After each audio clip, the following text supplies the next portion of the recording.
その年、超新星爆発によって新しいブラックホールが一つ生まれ、地球の磁場の数兆倍の磁場が発生し、地球に向けて新たな信号を送り始めました。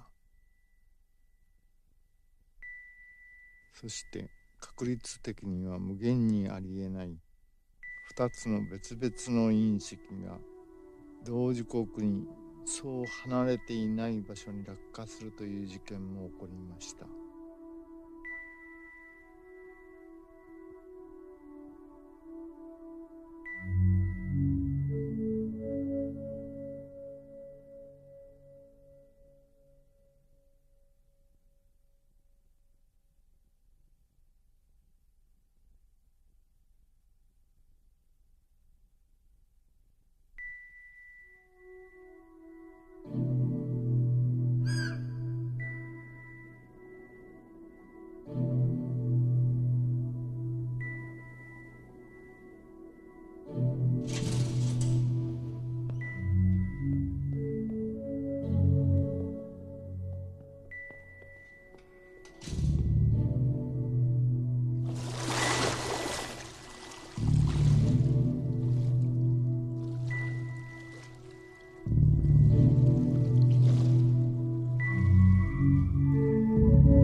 本当に飛び込むやつがあるか。誰がこんな勝手なことして言ってたか。すいません。手焼いとるんですわ、この天板には。みんなも喜んどるし。なんか参考になった？数学。体拭かんと。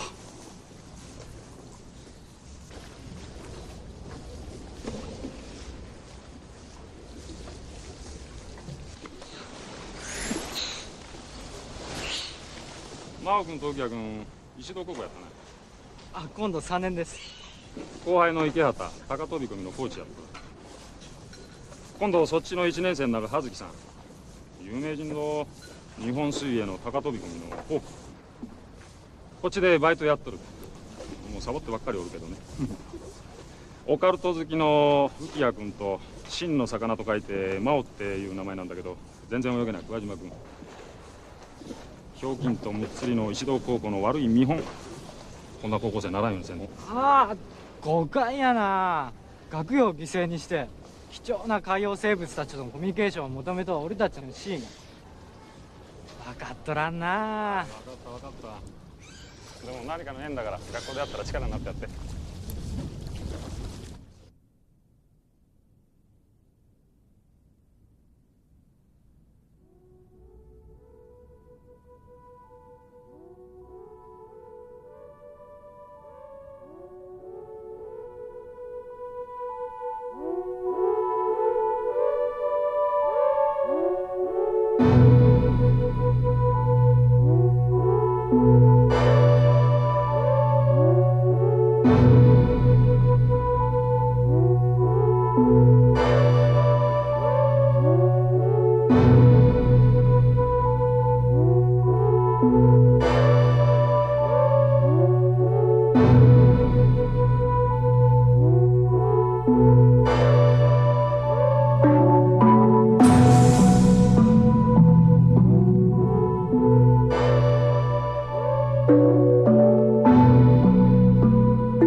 私これ濡れても平気なんで。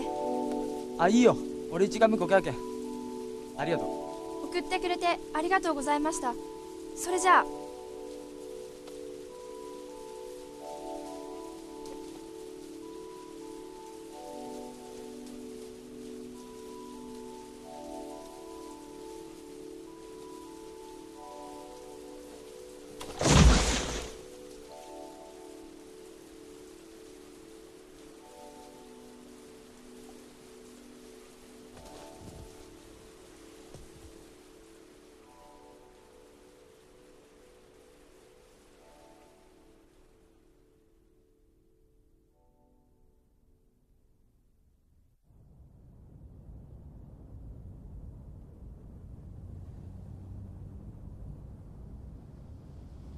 ああ、俺ってやっぱ純粋な博多っ子やね。自分でつくづく思うわ。7月の山笠が近づいたら全身の血がうずくもんね。体が自然にそうなっと。水不足なったら山こそ困らんとや。池水バンバンできんめえが。こっけ水不足になったっちゃ博多の山笠の勢い水と中洲のソープはなくならんと。前の時もそうやったってうちの親父が言うとったもん。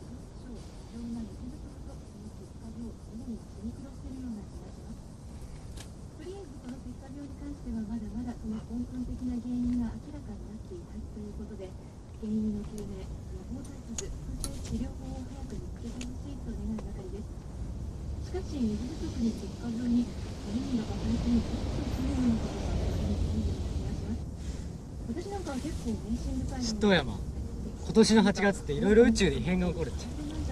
知らん。知っとけん。今年の初めからいろいろあったろうが、超新星の爆発やら流星やら隕石やら何かの前触れらしいばい。8月頃ピークになるけどな。火星やら水星やらと月と太陽と地球の配列が良くないけど。俺そげんと全然信じられんけんね。どうせまたミキあたりに聞いたっちゃろ。ミキのデータよう当たろうがいつも。異常気象は年々ひどくなるし、はあ、やっぱ1999年惑星グランドクロスあるんじゃないかな。あと少しで地球は滅ぶんか。死ぬんやったらみんな一緒がよかね。マークさ、お前くさ、夜中とかにさ目が覚めてくさ、これじゃいかんこれじゃいかん、このまま死んだら救われんってものすごい焦った気持ちになって眠れんごとなることなかや。別に。お前悩みなくていいな。俺悩みばっかでくさ。今日ミキんとこ行くか。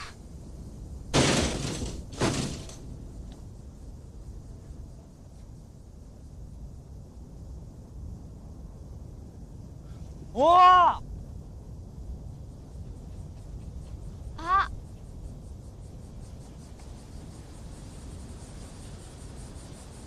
びっくりした。なんでスターの新入生がこげなとこでサボっとったらいかんやないね。違いますよ。気分悪くなってなんとなく来てみたら。おお、コインシデンス、偶然の共時性。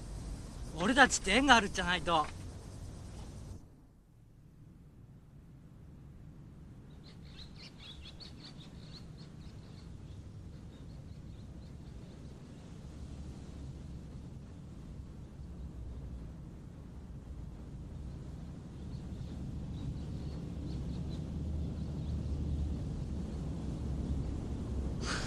いいえんやないや。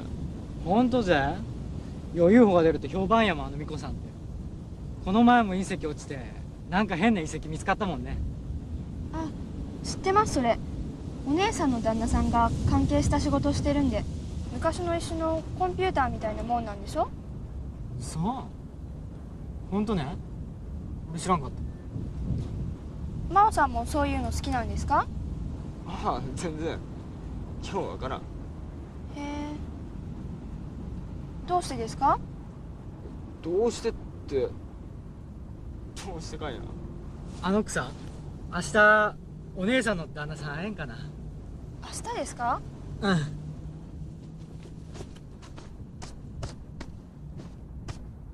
じゃあぜひ今度の日曜待ってます。絶対行くけん。一人でも行くけん。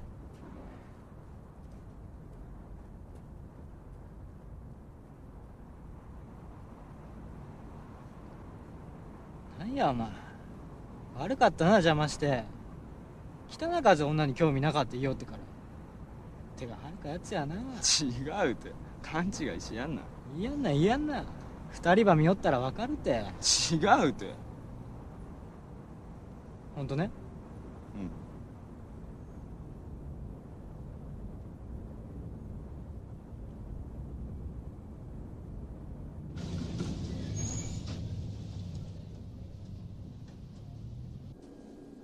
月と天王星が水の星座でぴったりのトライン。水に関係があるスポーツ選手で特殊やね。こんなと初めて。ひょっとしてスターやなかと？さすがミキすごかね。当たり前やん。私よ、私。それから獅子座やから性格も明るくてなかなか綺麗な子やろ。でもすごか。焦げな星の人本当にあれとかいな。あれとたい。じゃーん。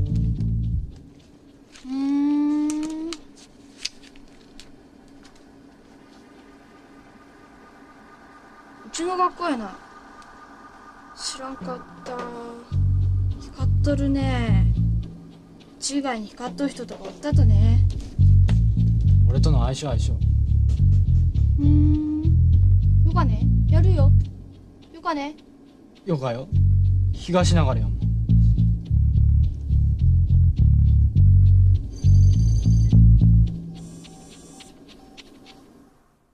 どうや。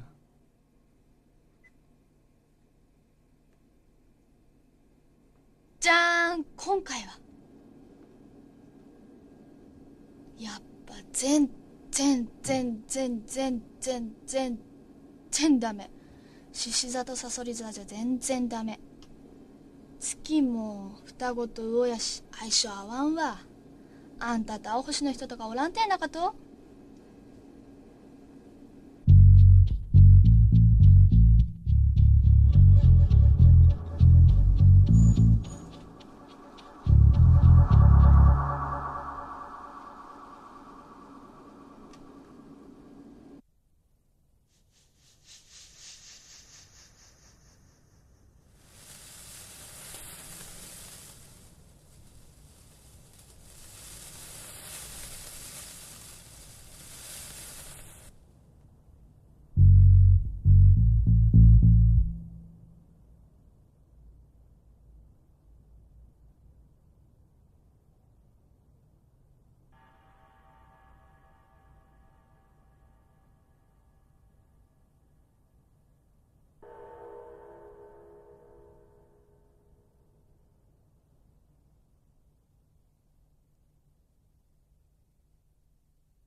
行こうか。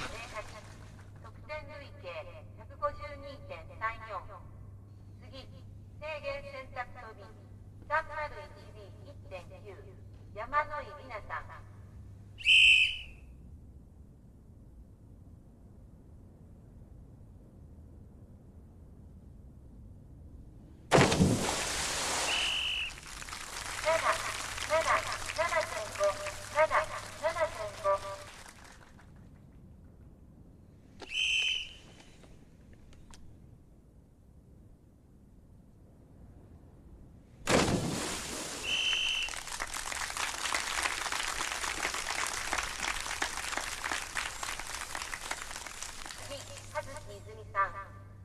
待ってました、泉ちゃん。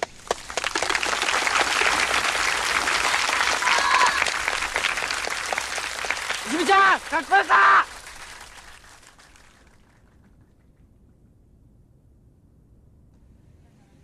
もうこれこれ、チンピク100やな。もう。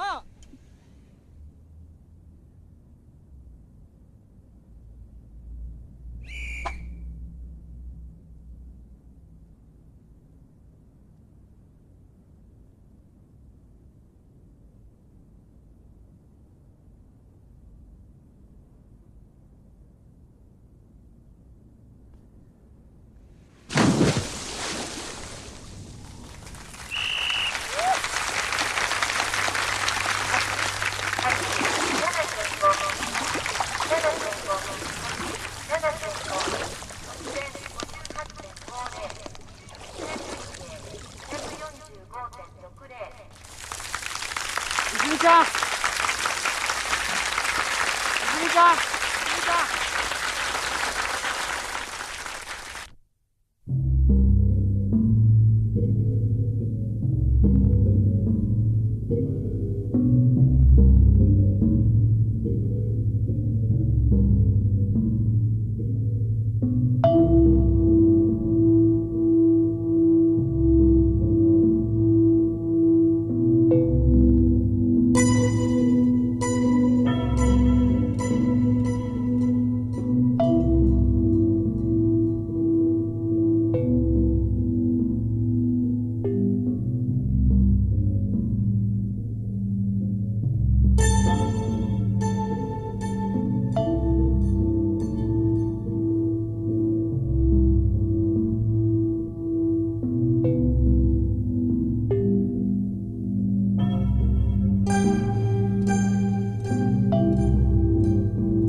泉ちゃん。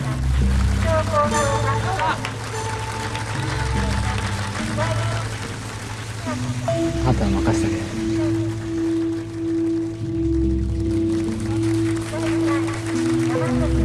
どうやって借りたよ。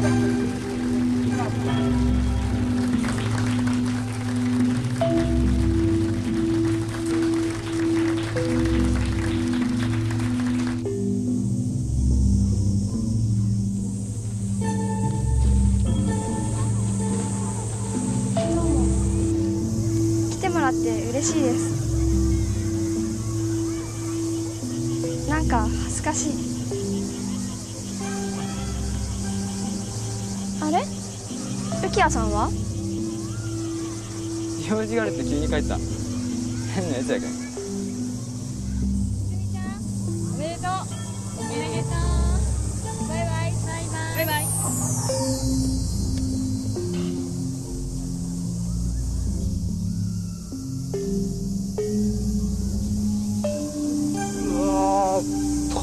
鹿か。ようこうなんかね。怖いですよ。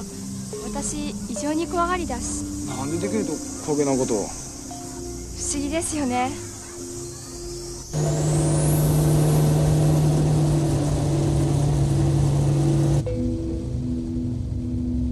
駅やね。え？駅やね。気利かせたつもり。あ、そうですか。信号青ですよ。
この匂い。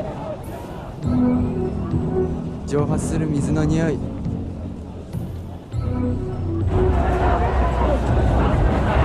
博多の夏やね。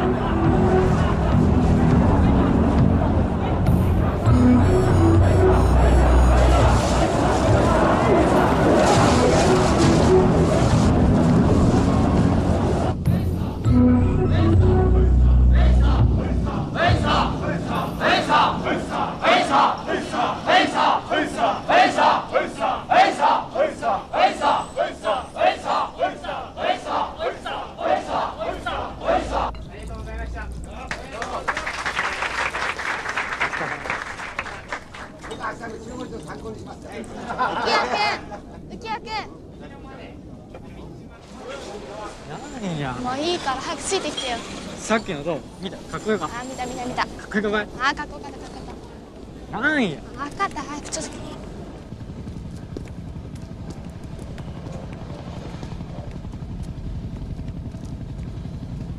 泉ちゃんがいつわかったと？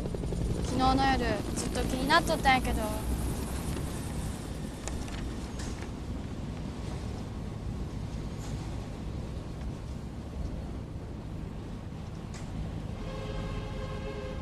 間違いなかとや。大事やけんね。ガチなこと言えんけん何べんも調べたさ。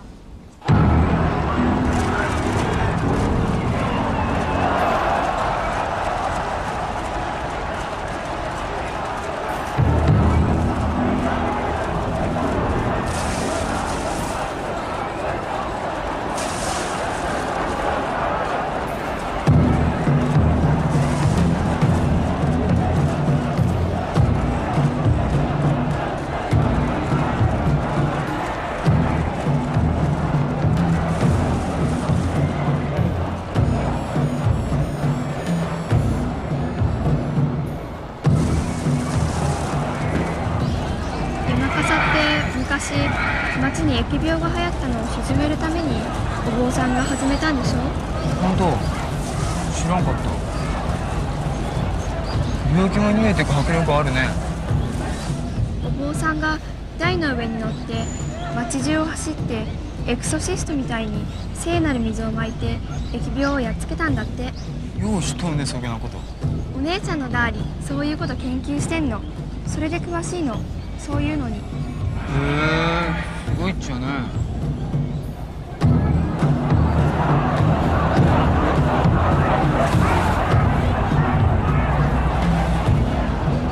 石化病ってのも鎮めなきゃね。石化病って、ああ、最近よく聞く。石化病って限界石にだけ発生してるんだよ。体が石になっちゃう病気。怖いんだから。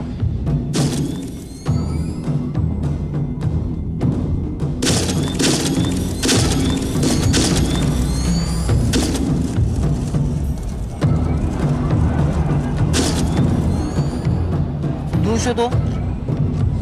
大丈夫？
俺が嫌わけやないっちゃ。勘違いしやんな。ミキのデータがそうなんや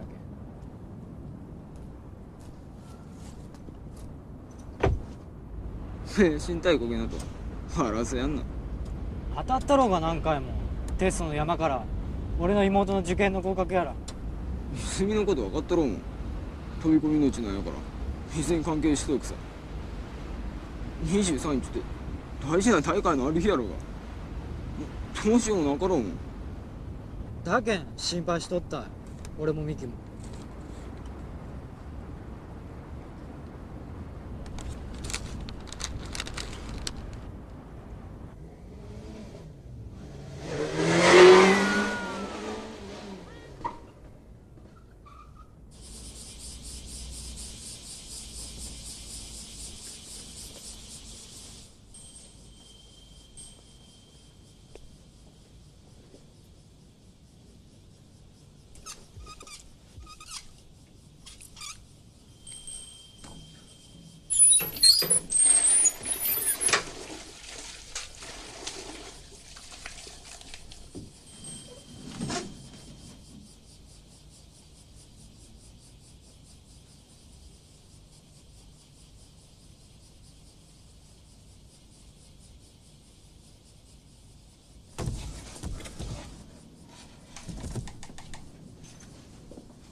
までの目撃情報によりますと、2つの隕石はほぼ同時刻に大気圏に突入し、限界石に同時落下したことが確認されています。その一つが美保山の水源地で発見されたものですが、残りの一つはまだ見つかっていません。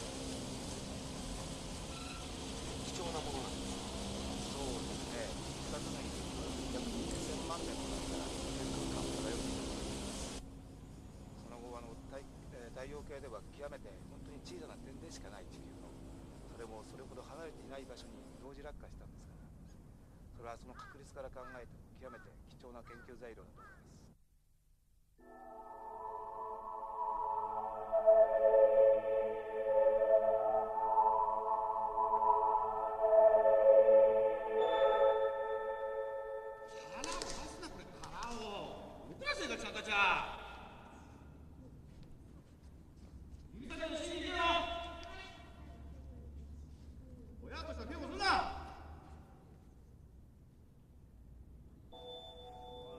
葉月、愛しょっとかお前は。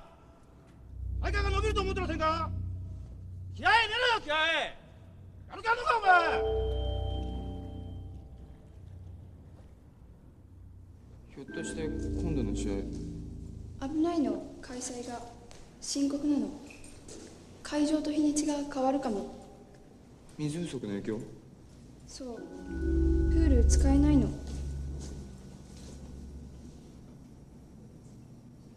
送ってきよ。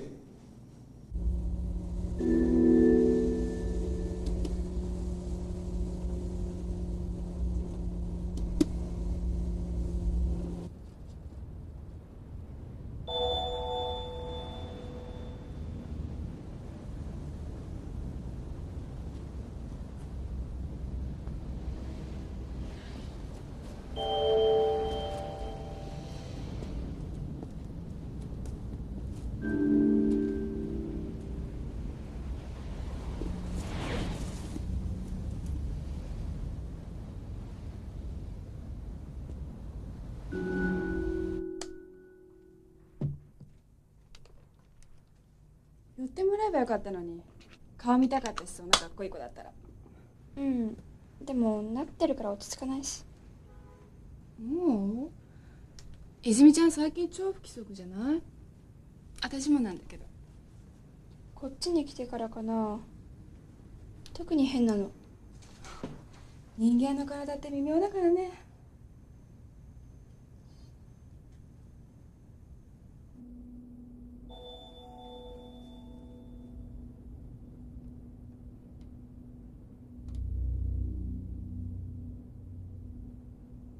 何これ、飛び込みみたいじゃない。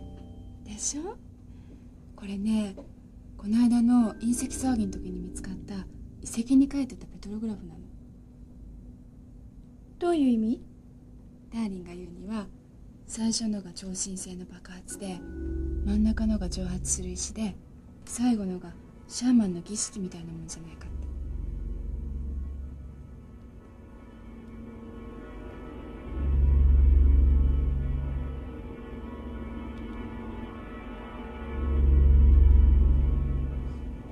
でも本当に超新星の爆発と蒸発する石だとしたら、今年の博多にぴったり位置するね。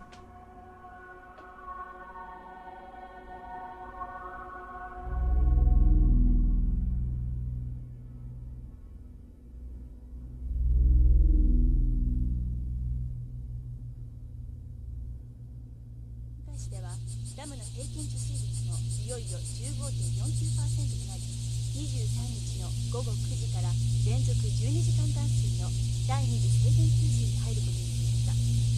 同市の水なし生活はより深刻化する。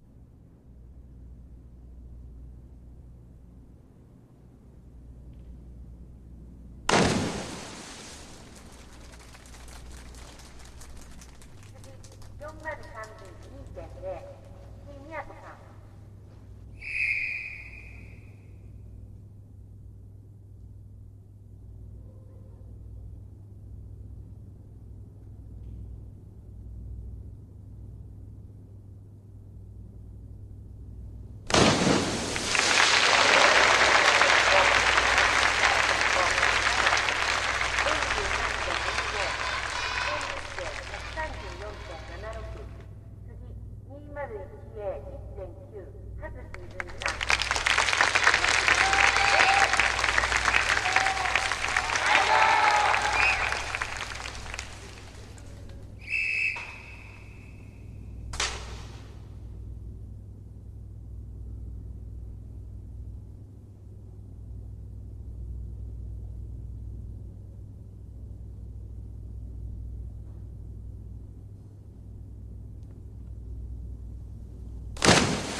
34.20、得点累計 95.40。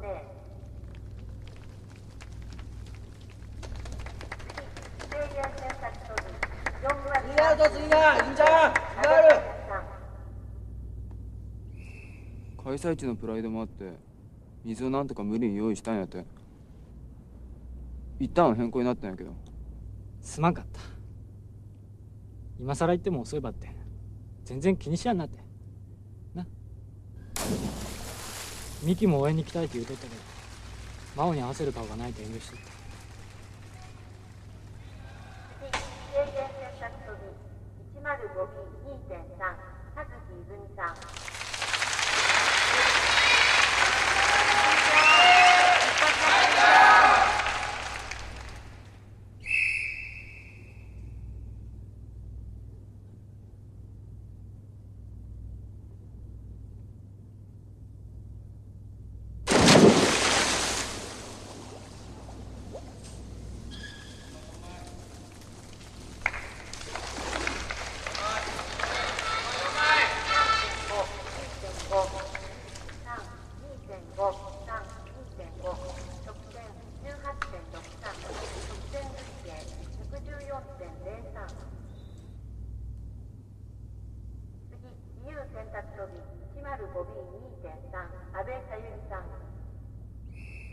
どうも水が硬いんです。硬く感じるんですね。合わないんです。どうしても。そんなこと言う場合なかろうが。次は決めます。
他に肉親の方いらっしゃいますか？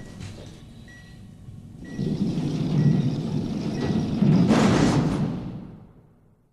間の脳の大代理を務めることができるようになれば、人間の肉体は不要となりますね。そうなれば水不足やそれから食料なんてのもなくなるわけですよね。食べ物の心配がなくなれば宇宙旅行も楽になりますよね。どうなんでしょう、その辺は可能なんでしょうか。可能性という意味ではもちろんあります。人体のことを考えていただければ分かりやすいんですが、解明されてない部分が多くありますね。特に脳に関しては謎の部分がミキがかなりありますから。超能力とかもそうなんです。前出しの神様って言われたおばあさんのとこ行って必死で祈ってもらってきた。信じれんめえばって騙されたと思っていっぺん心の底から宇宙にまで届かせるぐらいのつもりで祈ってみてって。そのばあさん何回も奇跡起こしとって。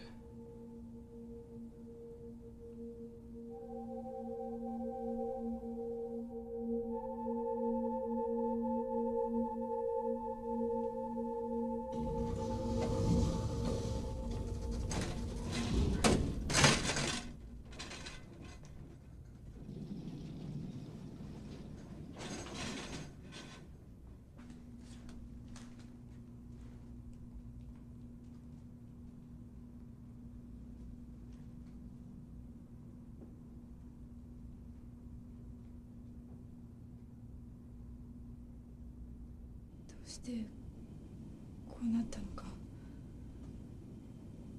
ありえない事故だったらしいんですけ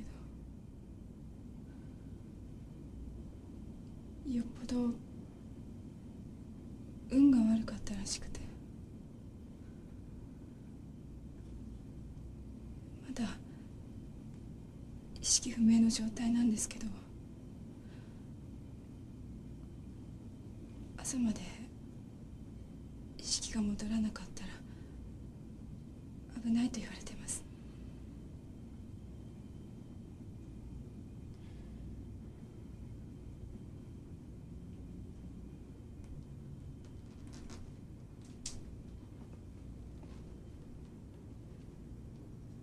泉の姉です。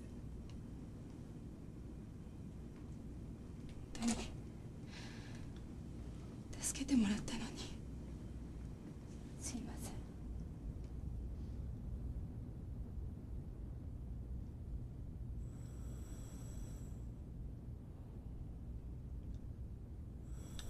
すいません。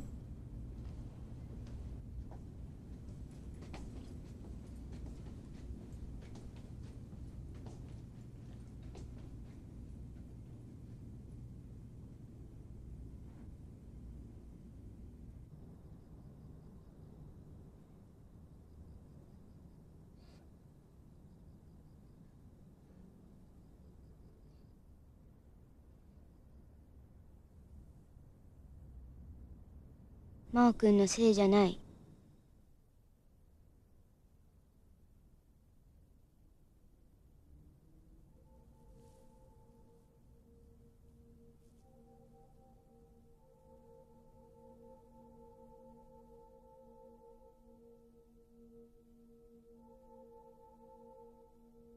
ごめんな。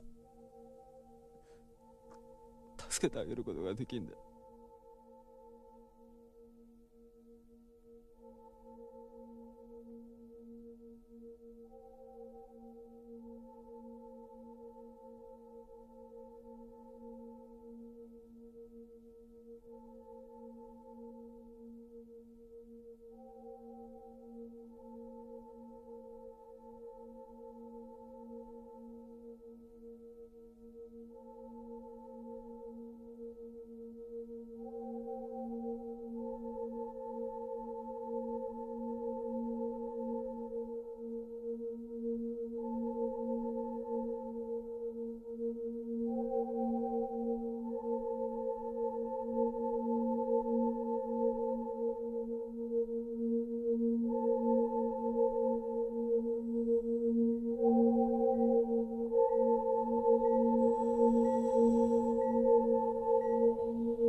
137、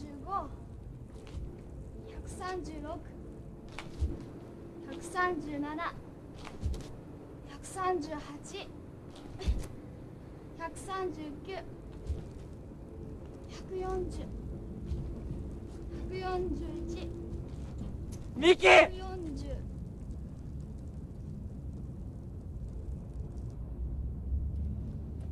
いつみちゃん、退院したと。早かったね。よかったよかった。よかったね。今退院してきた。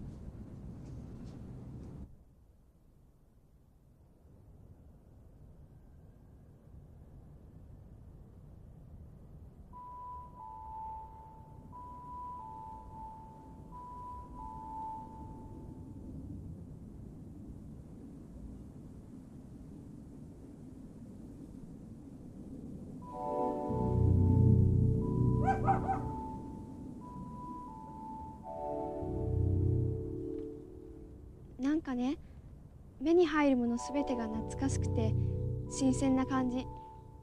それと事故の後長い間忘れていた感覚を思い出した。小学校の時、授業中とかよくぼーっとした時になってた感覚なんだけど、例えばね、こうやって体の一部をじーっと見つめるだけで、爪とか髪の毛とか何でもいいんだけど、私を形作っているほんの小さな部分の一部分の一部分を見つめた時に起こるんだけど。細胞を見るともっと細かくて深くまで自分にずっと質問しながらね、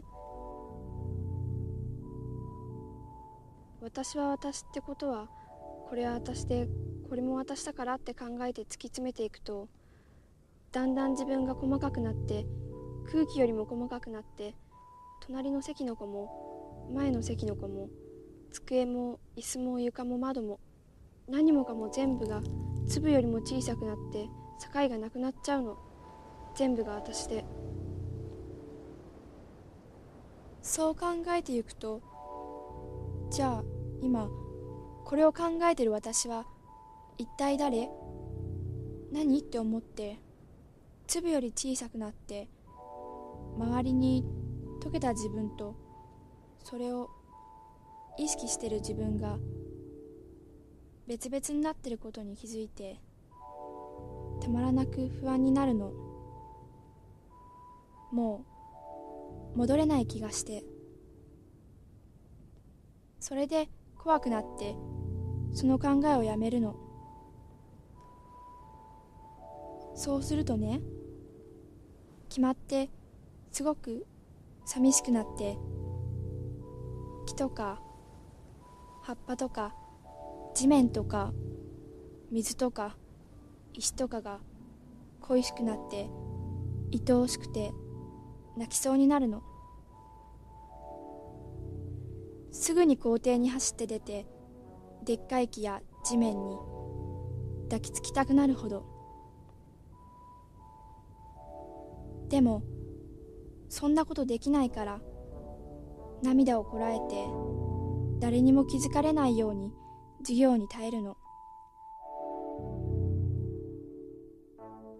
おかしいでしょ？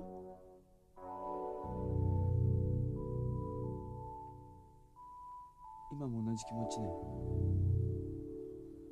今はね、境がなくなっても怖くない。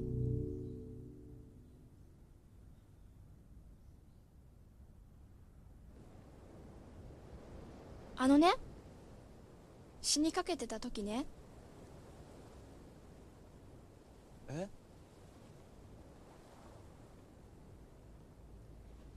何か一つ誰かにとっても大事なことを頼まれた気がするんだけど、ずっと思い出そうとしてるんだけど、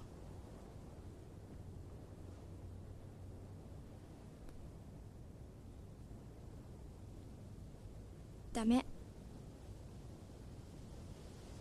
あれ？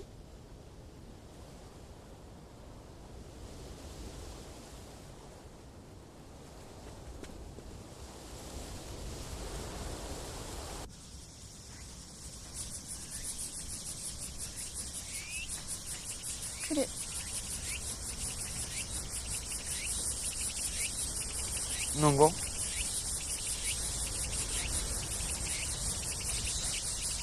こえない？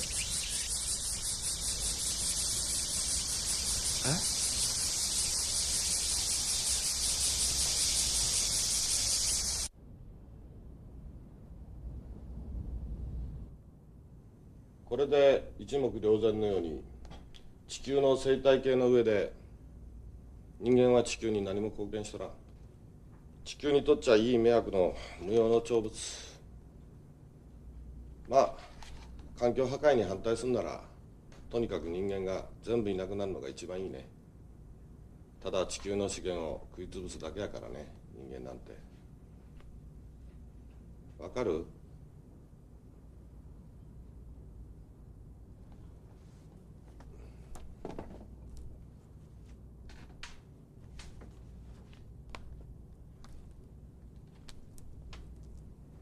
じゃあ来週のテストの問題。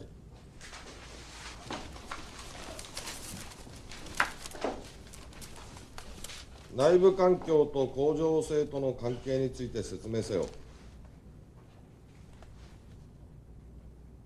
自律神経とホルモンの働きの類似点を例を挙げて説明せよ。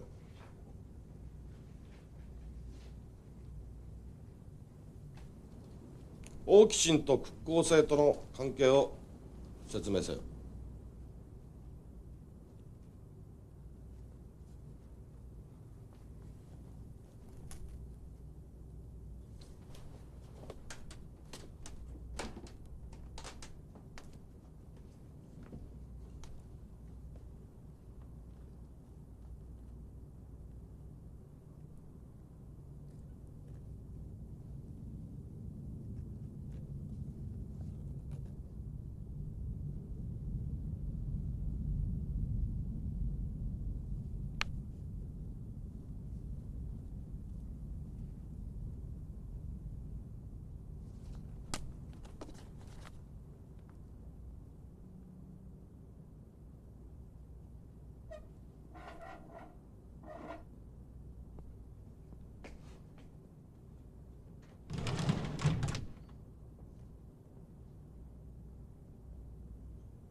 かしいんです。脳波とか CT とか全く異常はないし、精神鑑定も問題はないの。でもなんかおかしいんです。なんていうか、心がどっか遠くへ行っちゃってるっていうか、他のものを見てるっていうか、別人みたいに感じる時があるんです。西日本最大の水量を誇るここガオーの滝では、ご覧のように枯れかかり、岩むき出しの状態になっています。私たち両親を早くに亡くしちゃったから、普通の姉妹っていうよりも夫婦みたいにして暮らしてきたから、隠し事なんかしたことなかったはずなんです。でも今度は私にも何にも言ってくれなくて、ただ一人で泣いてたりして心配なんです。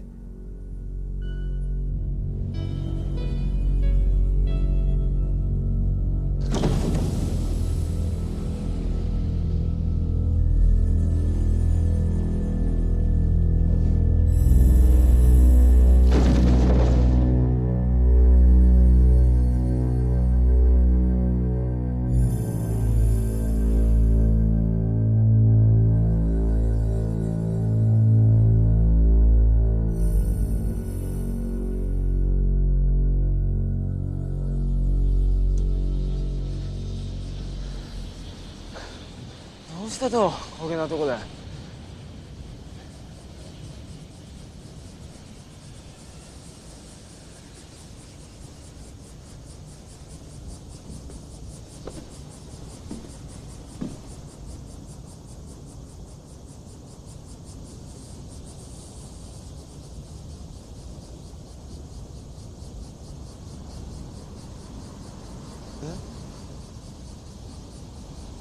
見えないの？なんが？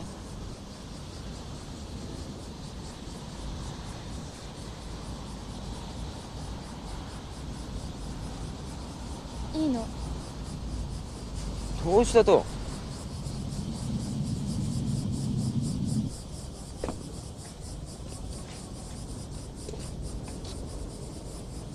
なんが見えたとね？いいの。これプレゼント。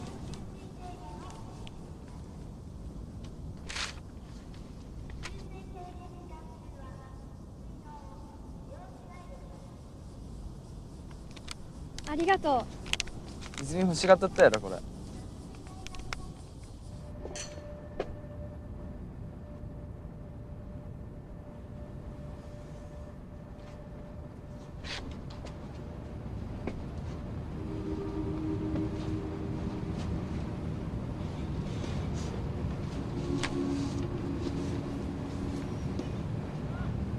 どうしたと急に。捕まえて。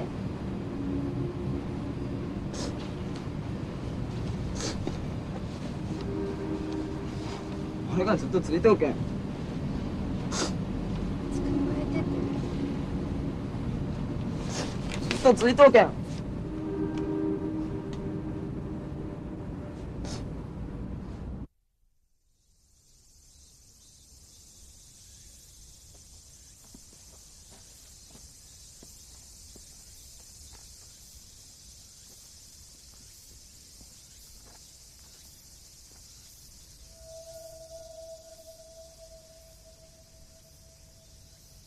13号地点に近づいております。すぐに奥の院跡も見えるでしょう。雪と全く変わりありません。獣の匂いも消えとります。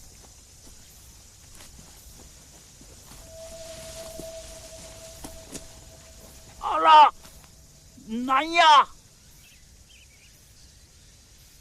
登り客らしいアベックが画面に入ってきたので撮影は中断されました。あんたらも UFO 見学違うとな。この辺が本当に出るぞばい。なんちゅうたっちゃ昔からほら火の玉やら幽霊やらが出るっちゅうて騒いどったもんな。ばってん気ばつけんと知らんばい。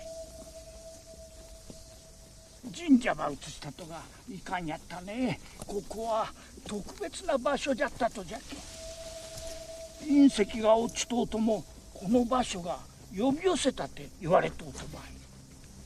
町の大切な水源やったと今までほったらかしといてゴミだらけしたりしとるけん罰なんだっとって、今度の水の不足か関山で起こるくさ大概しとかなな。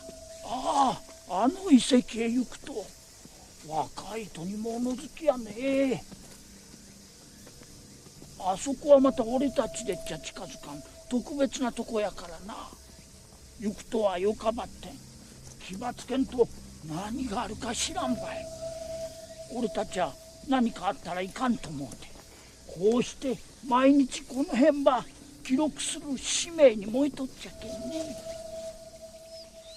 そうやな。よかったら帰りに寄っていかんか。ビデオは見せちゃろうか。ほらいっぱいあるぞばい。好きなだけ見てよか。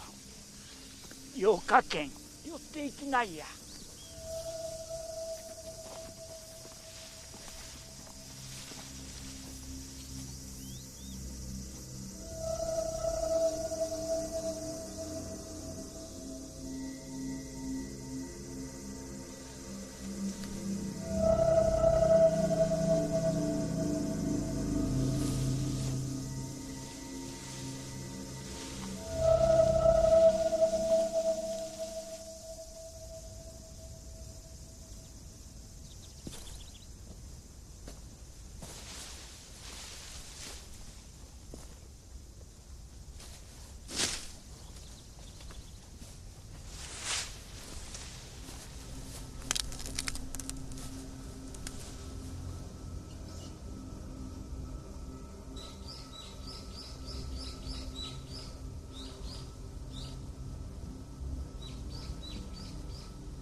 本日午後5時30分ごろ A 棟3階にある天体物理学教室に男性が突然乱入し、持っていた石のようなもので滝川隆二教授54歳を殴打。滝川教授は出血多量で間もなく死亡。現在容疑者は千代町方向に逃走中で、警察では強盗殺人事件として行方を追っています。なお付近の住民に対してむやみに外に出ないように、また不審人物あるいは手がかりになるような情報などがあったらすぐ通報するよう協力を呼びかけています。強奪された巫女山隕石は今年3月巫女山に落下し、その後発見されたもので、玄海大学の研究室で管理保管されていました。殺害された滝川教授は隕石分析学に関する出版物も多数出しておりまして、天体物理学会では第一人者として評価を受けておりました。関係者は滝川教授の突然の訃報に呆然としておりまして、容疑者に関しての裏付けは現在そうなんです。うちの旦那はインドに出張中だったから無事だったんですけど、泉のことが、私てっきりマー君と一緒だと思ってたから、ちょうど4、50分くらい前かな。ずっと寝てばっかりだったし、出かけるくらいならよかったと思ったんだけど、この事件でしょ、なんか悪い予感がしちゃって。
どこに行っちゃったんでしょうね。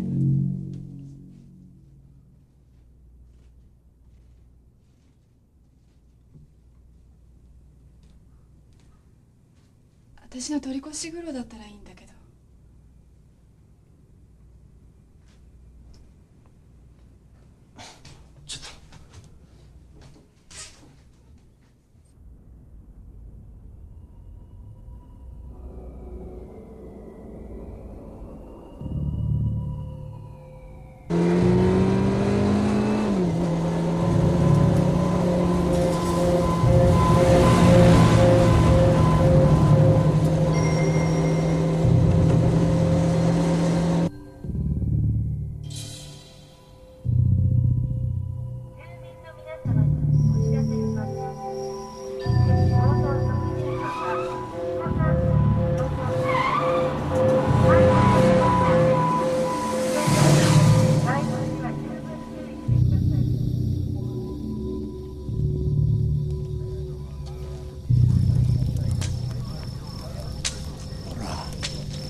間違いなく睨んどる。犯人は絶対もう一丁の隕石ば拾うたやつか。刑事たちゃ聞く耳も持たんボンクラじゃけん、赤岩のたたりがわからんとたい。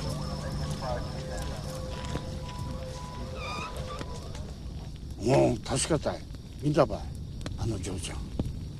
日の暮れる直前やったかな。どうしてあんたが一緒やなかったじゃろうかと思ったわってな。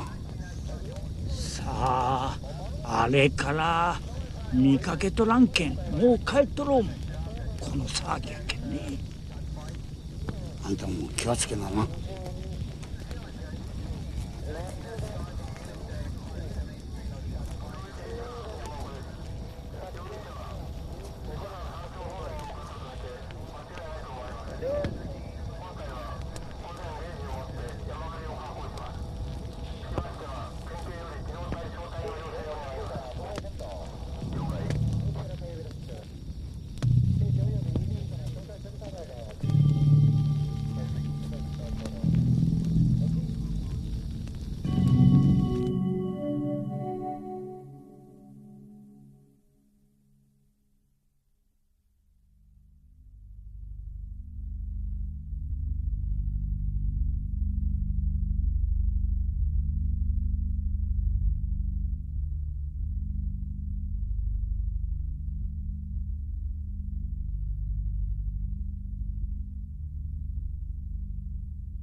水不足が続くと人間だけじゃなくて町全体が石化病で石になっちゃいそう。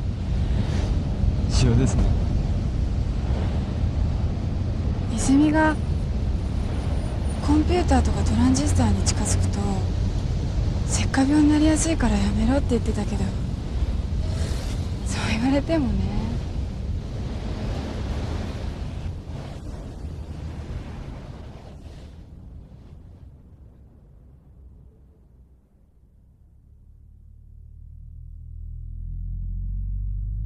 その時病院に向かうタクシーの中で奇妙な夢を見た。あまりに生々しい感じだったので意識が戻ってもしばらく泉のように口が聞けなかった。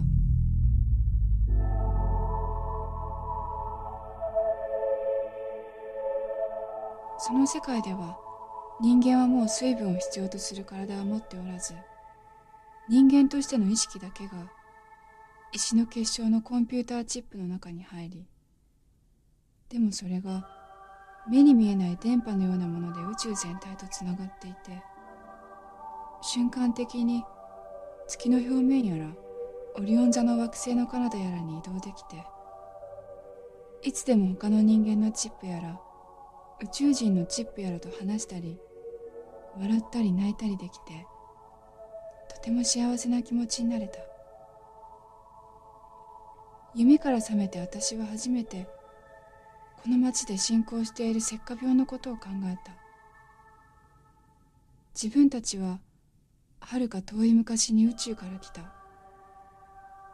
液体の水というのは全宇宙で地球だけにしか存在しない特例だという。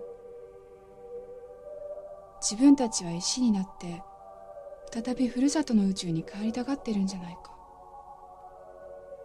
そうやって宇宙はぐるぐる回ってるんじゃないか。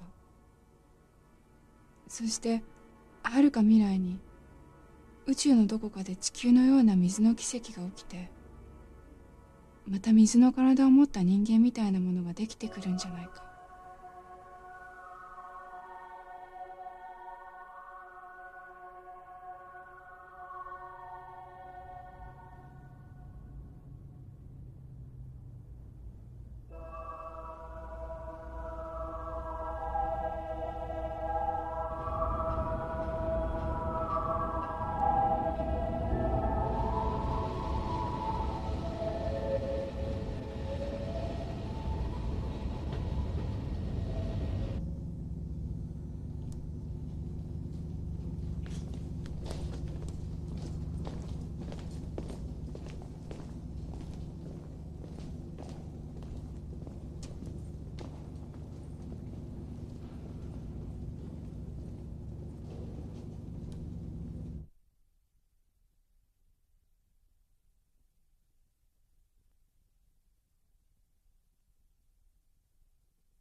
なぜあんなところにいたの？あの人を説得するために。あの人って？石族の死者よ。石族？石族って何？石族は宇宙的秩序を司るエネルギーの一つの象徴よ。でも彼は人間だろ？現世ではその子たちを借りてるのよ。でも魂の本質は石族のもの。あえて病名をつければ突発性の気頭性幻覚症と言えるでしょうが、この妄想がショックからの一時的なものか神聖なものかはしばらく様子を見てみないと分かりませんね。バ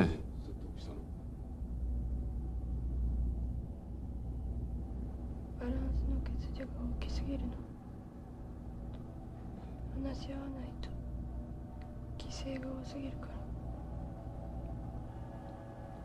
一族の力が大きくなりすぎている。一族は全て戻そうとしている。説得は続けられるの？強引な方法が必要ね。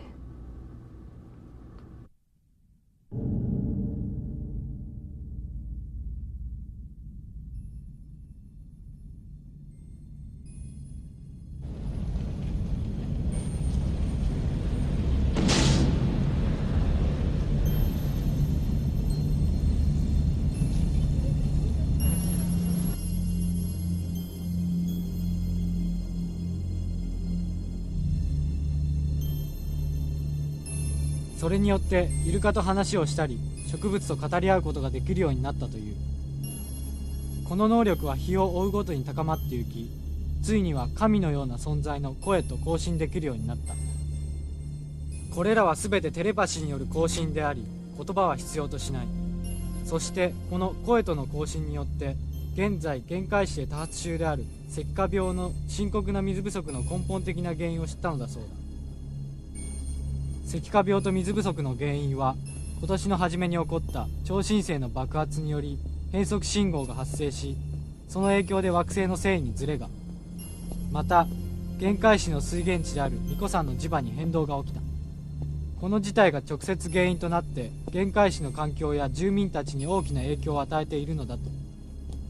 こういった状況を凌駕させるためには巫女山赤岩谷の強力な磁場変動の正常化と住民たちに対する宇宙エネルギーの影響を正す強い対策を早急に行うべきであると。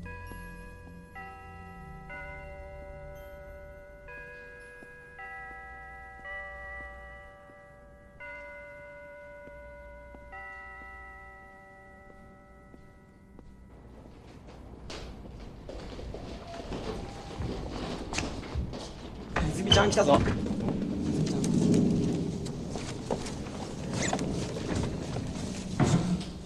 あいつ単車だ。そうみたい。元気ないよね。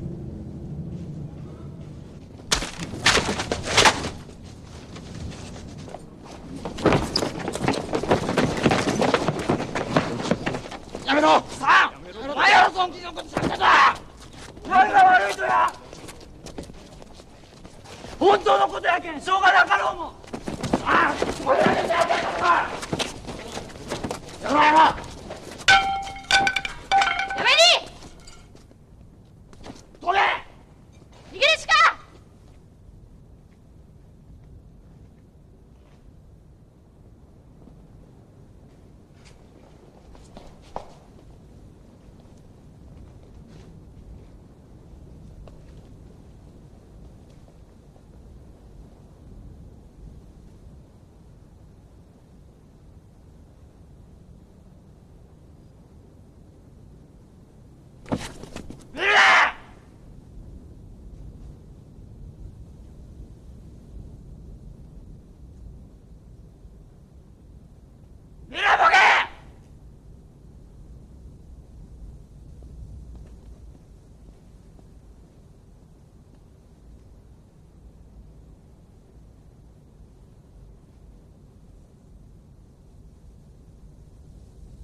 ごめんなさい、私のことで。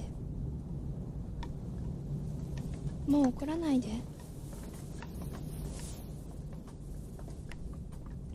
泉はもう治ったとね。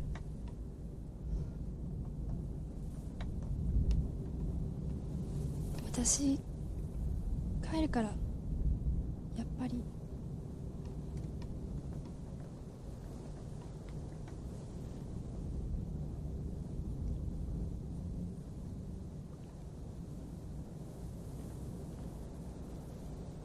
そっか、送ってくよ。バイク怖い。もう授業始まるよ。私一人で帰れる。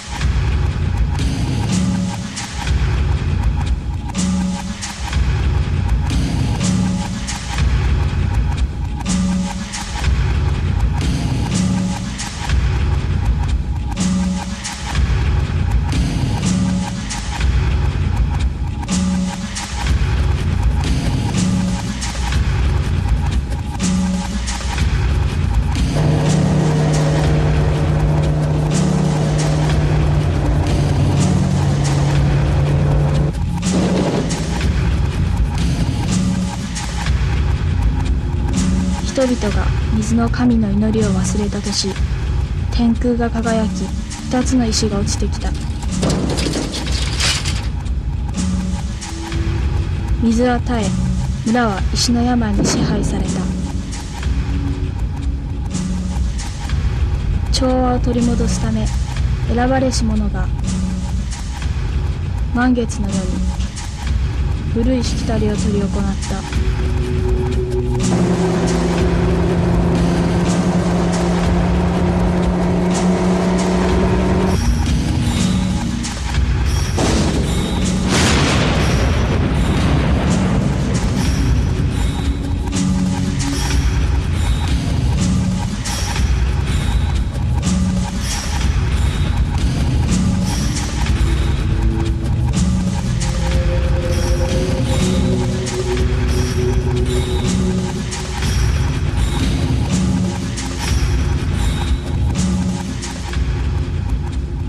やろう、びっくりするくらい。この古いしきたりっていうとがどうしてもわからんのやけど、私なんか胸騒ぎがして。桑島くん新人名やけど、泉ちゃん大丈夫やろうか。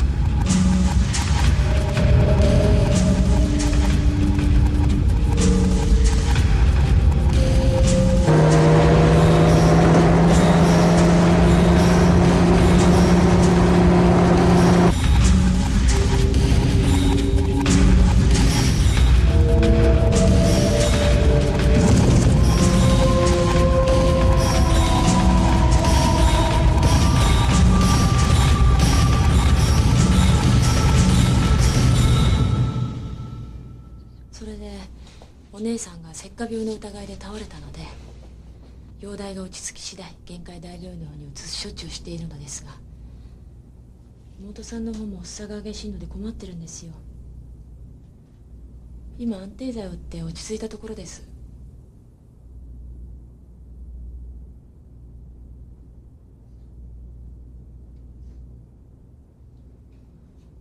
じゃあ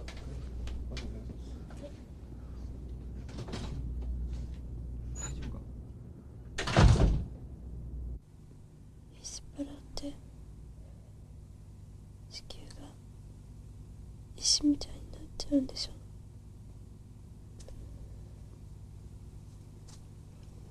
りょうちゃん、あんなに子供を欲しがってたの。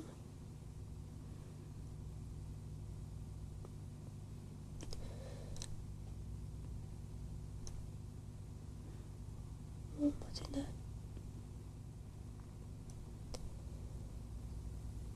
私がやらなきゃどんどん違う方向に行っちゃうんだ。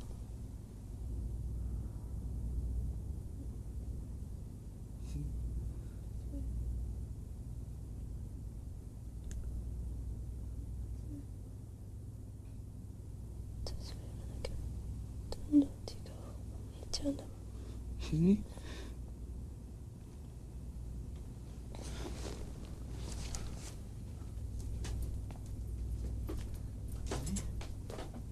泉？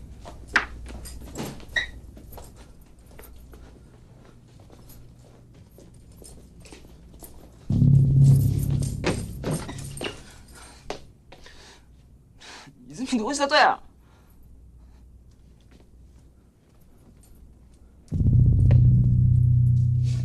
泉。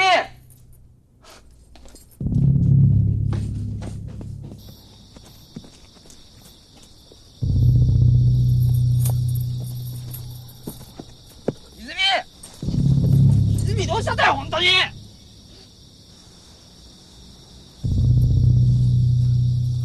泉、そっち川やろうが。泉。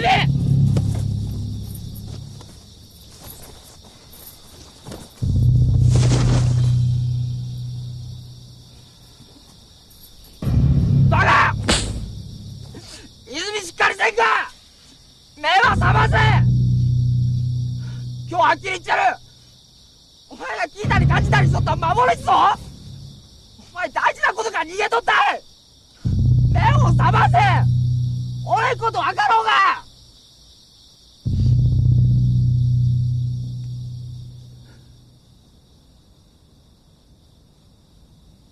もう待てないの。私がやらなきゃ。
私、多分あの飛び込みの事故の時に死んでしまっていたの。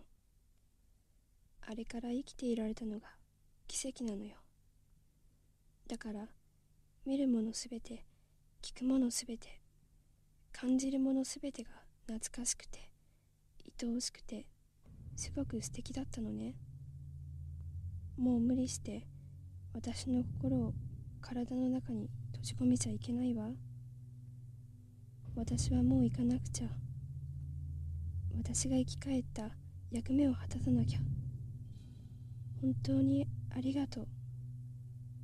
私はいなくなるけど、会いたい時にはいつでも会える。きっと。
私たちが予測しとったこと、とうとう赤岩谷の力が天場動かし始めたとでしょうか。私たちはこの一瞬ばどれほど待ち望んどったことか。毎時したら聖域の雨が落ちてくるでしょう。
島真央さんは現在もショックのため一時的な記憶喪失状態にあり、発見されるまでの足取りなどに関して話を聞くことができず、捜索の手がかりが全くない状況にあります。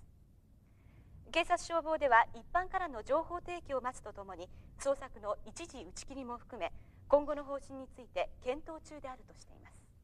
早く見つかってほしいものです。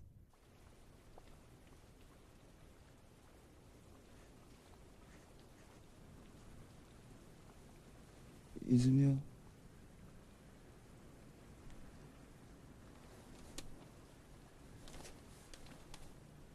これで見つかるけん前んごと心配しやんな。これ山下の萩好きやったろ。食べり。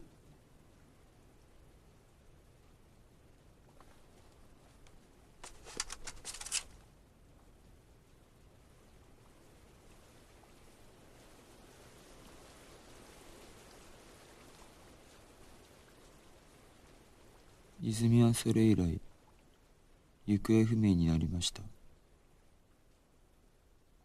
私は随分泉のことを追求されましたが、本当に赤い和谷のことは記憶からすっぽり抜け落ちてしまっていました。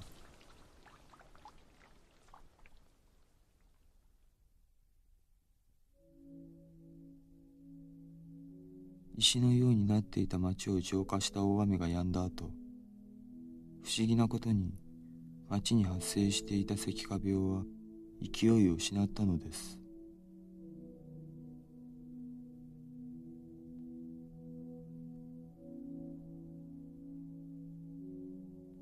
遺跡に残された石絵とミキが見つけた記録と泉の関連はあっという間に全国の噂になり、いない泉の影を皆が懸命に求めました。赤い和谷の遺跡のことで、その分野の世界的研究機関のメンバーたちが来日し、楊さんの旦那さんらと赤い和谷の本格的な調査を始めました。私は斉藤さんや酒井さんに誘われて毎日のように見学に行きました。もちろん泉のことがずっと心に引っかかっていたからです。やがてボランティアの一員として本格的に調査の手伝いをしだした私は、その遺跡とその場所が非常に特殊なエネルギー異常の場所であることを知りました。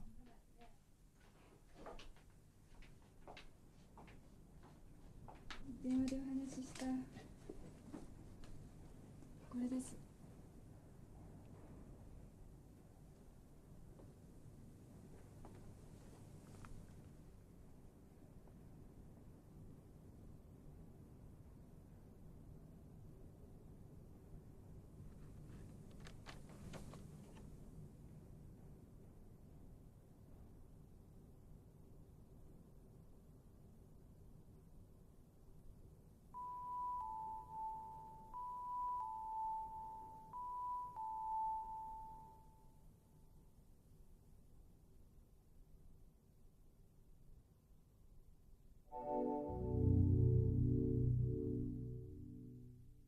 数年後、西欧の遺跡調査プロジェクトの意思を継いで、環太平洋文化圏の気鋭の若手学者たちが協力して設立した特殊遺跡調査プロジェクトの中心メンバーになった私は、世界中に飛んで懸命にその調査に打ち込みました。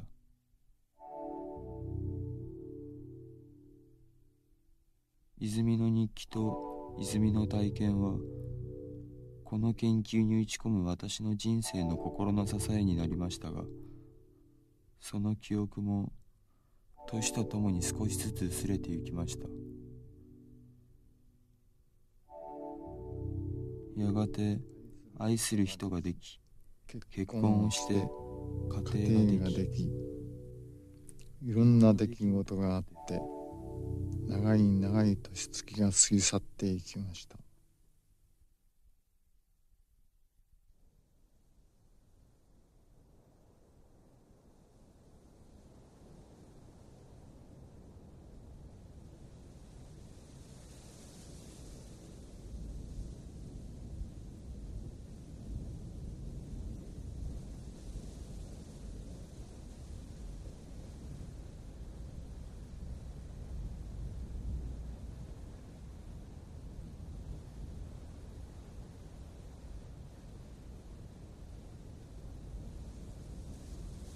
もう本当に年を取り、頭の病気も患った私は、今では地球の重力から解放されたように、体も心も軽くなりました。